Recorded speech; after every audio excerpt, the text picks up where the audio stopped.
Welcome to my new blog दोस्तों हो चुकी है प्यारी सी सुबह। सुबह सुबह निकले हैं टहलने।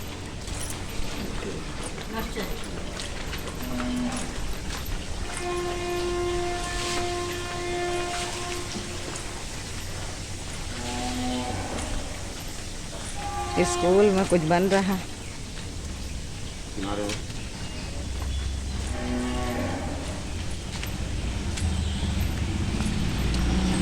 रखो डंडा, पता नहीं नाली साफ करा हो तो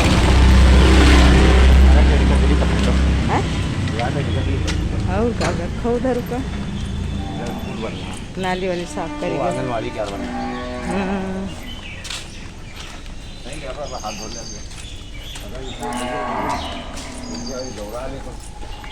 तब रख दो ना इधर।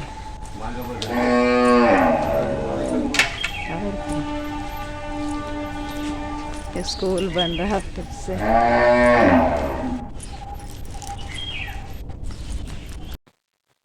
टहल के आ गए हैं यहाँ पे घर, तो चढ़ा दी हमने चाय। चाय हमारी बन रही है क्योंकि सुबह सुबह चाय सबसे बनती है, और थोड़े से पापड़ भी तले क्योंकि बरसात का मौसम रहता तो नम तो हो जाते हैं, लेकिन गर्मा गर्म अच्छे लगते हैं। उसके बाद खाने में आज बनाई हमने लौकी का कोफ्ता, तो वही यहाँ पे तैयारी करके रख दी। टमाटर और लहसुन प्याज मिर्ची अदरक ये सब पीस लिए। यहाँ पे लौकी उबाल के उसकी पकौड़ियाँ बना रहे हैं, क्योंकि कोई कोई कच्ची बनाता है, कोई उबाल के थोड़ा थोड़ा उबाल के लो तो अच्छी। यहाँ पे पकौड़ी निकाल लेंगे छोटी छोटी कोफ्ते की, तो थोड़ा कच्ची होती है तो थोड़ी देर तक पका लो, अच्छे से पक जाती है।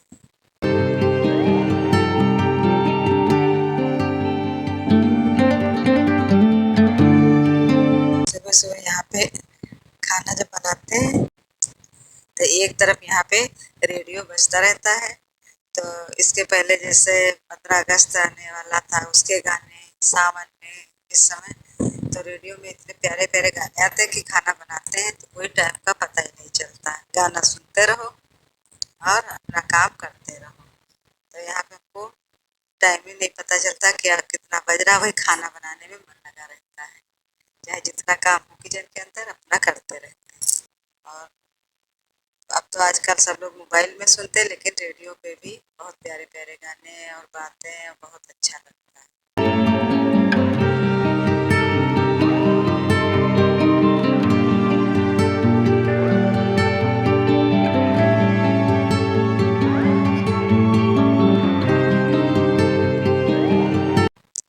आज सुबह से मौसम लग रहा था कि बारिश होने वाली, लेकिन दिन में हुई थी, सुबह तो नहीं हुई थी। और बाहर का नज़ारा इतना प्यारा लग रहा था, खूबसूरत लग रहा। तो वही हम पानी भी भर रहे हैं साथ में और खाना भी बना रहे हैं। यहाँ पे हम कोफ्ते को छौंक रहे हैं। उसमें पकौड़ियाँ निकाला था, थोड़ा सा तेल ज़्यादा था उसको निकाल लिए थे, और उसी में तेज पत्ता डाल दिए थोड़ा सा, और जीरा डाल दिए थे। उसके बाद ये पेस्ट डाल दिए लहसुन प्याज और अदरक का, इसको पका लिए। उसके बाद मसाला डाल दिए सब्जी वाला, और टमाटर की प्यूरी डाल दिए थे, टमाटर का पेस्ट, और सबको अच्छे से भून लेंगे। जब तेल छोड़ने लगेगा तब उसमें पानी डाल देंगे। और इधर थाली में जो पकौड़ियाँ बनाए थे तो उसमें थोड़ा सा रख लेते हैं वही कोफ्ते का, तो कभी उसको भी डाल देते हैं, नहीं तो वो थाली धो के उसमें डाल देते हैं करके पकौड़ियाँ बनाते हैं। उसमें घोल में थोड़ा बहुत लौकी तो रह ही जाती है, थाली में चिपक जाती है, तो उसको भी डाल के थोड़ा ग्रेवी के लिए, जिससे ग्रेवी गाढ़ी हो जाती है। यहाँ पे ये अच्छे से पक गया, इसमें डाल देंगे पानी, जितना हमको चाहिए पानी उतना डाल देंगे। उसके बाद ये नमक इसमें डालेंगे और अच्छे से इसको चला के एक जब पकने के लिए और जब पक जाती है थोड़ी देर, तब उसमें ये पकौड़े डालेंगे। यहाँ पे इसको ढक देंगे नमक डाल के, और ढक देंगे ये पकती रहे। इस पंक्ति में जीवन की एक बहुत गहरी सीख छिपी है। हुनर रखो सच और झूठ को परखने का। कानों में जहर घोलना तो जमाने का काम है। इसका अर्थ है कि हमें हर सुनी हुई बात पर तुरंत विश्वास नहीं करना चाहिए। दुनिया में ऐसे बहुत से लोग होते हैं जो अधूरी जानकारी, अफवाह, गलतफहमी या अपने स्वार्थ के कारण हमारे मन में किसी व्यक्ति के प्रति गलत धारणा पैदा कर सकते हैं। यहाँ पे सब्जी को छौंक दिए थे और टाइम था हमारे पास तो आटा भी लगा के रख। अब ये जो है ग्रेवी हमारी पक चुकी है। थोड़ी देर इसको पकाते हैं। अब इसमें पकौड़ियाँ वही डाल देंगे।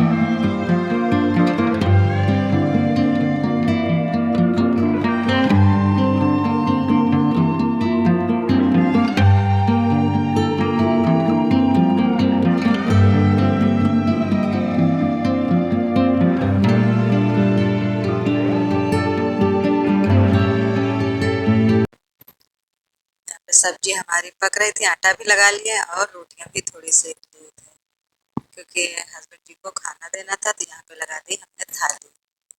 और रोटी बाद में भी सेक रहे थे खाना देने के बाद। यहाँ पे फिर से रोटियां सेकने लगी। इसलिए सबसे जरूरी है कि हम सच और झूठ के बीच अंतर पहचानने की समझ विकसित करें। हर सुनी हुई बात सच नहीं होती। कई बार कोई व्यक्ति हमारे पास आकर किसी तीसरे व्यक्ति के बारे में कुछ कहता है।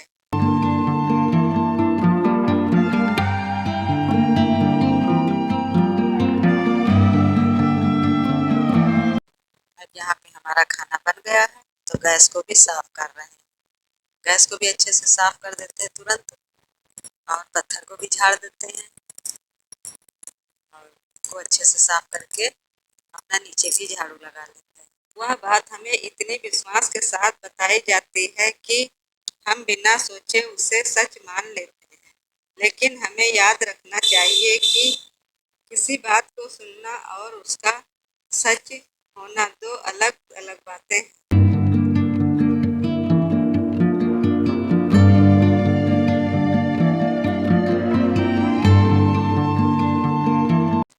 अब लगाने लगे हैं झाड़ू क्योंकि खाना वाना देने के बाद हमारे पास टाइम रहता तो हम अपना काम करते रहते हैं साफ सफाई का। हो सकता है सामने वाले ने बात को बढ़ा चढ़ाकर बताया हो, अपनी तरफ से कुछ जोड़ दिया हो या पूरी परिस्थिति ही गलत अलग हो। इसलिए समझदार व्यक्ति पहले सोचता है फिर विश्वास करता है। कानों में जहर घोलना क्या दर्शाता है? यहाँ कानों में जहर घोलना एक रूपक है। इसका मतलब है किसी के मन में किसी व्यक्ति या परिस्थिति के प्रति नफरत, शक, गलतफहमी या नकारात्मकता पैदा करना। फिर आगे इधर कमरे की तरफ। यहाँ पे भी बेड का चादर उधर झाड़ के सही करके फिर झाड़ू लगा रहे हैं। यहाँ पे भी सुबह सुबह अच्छे से झाड़ू लगा देते हैं। दोनों जगह झाड़ू लगाते हैं, उसके बाद दोनों जगह पोछा लगा देते हैं। थोड़े कपड़े फिर लगाने लगे हैं किचन में पोछा। अब फर्श को भी अच्छे से पोछ देते हैं।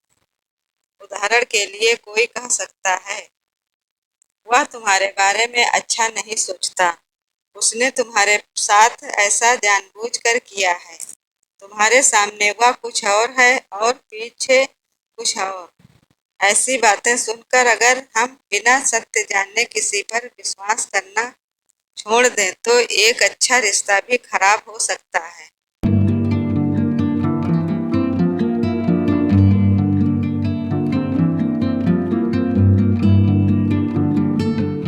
अब इधर आ गए हैं कमरे की तरफ। तखत को भी पोंछ दिए हैं और इधर कमरे को भी पोछा लगा दिया। सच परखने का हुनर क्यों जरूरी है? क्योंकि हर व्यक्ति की बात उसके अपने दृष्टिकोण से प्रभावित होती है। किसी घटना के 2 या 3 पक्ष हो सकते हैं।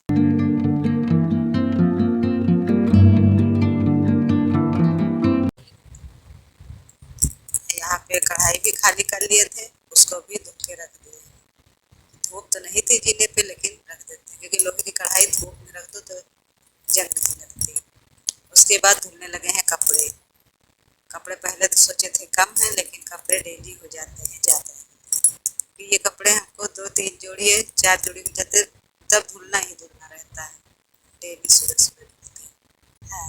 हमें केवल यह नहीं देखना चाहिए कि किसने क्या कहा, बल्कि यह भी देखना चाहिए कि बात कहने वाला कौन है, उसका उद्देश्य क्या हो सकता है, क्या उसके पास प्रमाण है, क्या उसने पूरी घटना बताई है, क्या संबंधित व्यक्ति से सीधे बात की गई है, क्या हमारे पास खुद का अनुभव या तथ्य मौजूद हैं। यही सोच हमें दूसरों की बातों से आसानी से प्रभावित होने से बचाती है।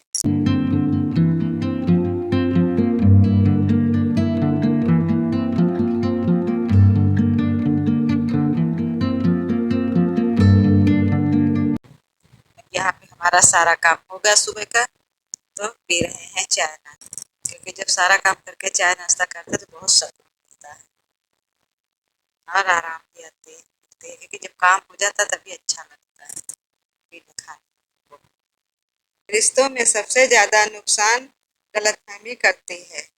कई रिश्ते किसी बड़ी गलती से नहीं, बल्कि छोटी सी गलतफहमी और दूसरों की बातों से टूट जाते हैं।